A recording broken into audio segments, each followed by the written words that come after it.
రామచంద్రమూర్తి గుణగానం ఎక్కడ జరుగుతుందో అక్కడ స్వామి హనుమ ఉంటారు.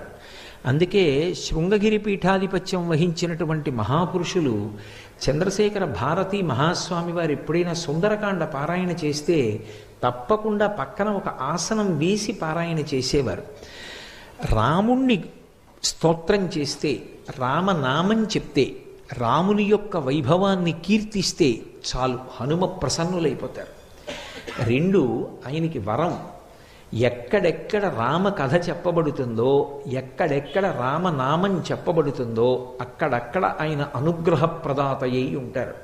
అక్కడక్కడ ఆయన ఉండి వచ్చినటువంటి సభలోని వారందరినీ కూడా అనుగ్రహిస్తారు.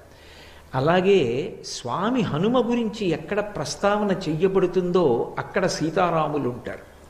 హనుమ గురించి మాట్లాడుతున్నాం అనుకోండి, ఇక పిలవక్కర్లేదు, సీతారాములు ఉంటారు.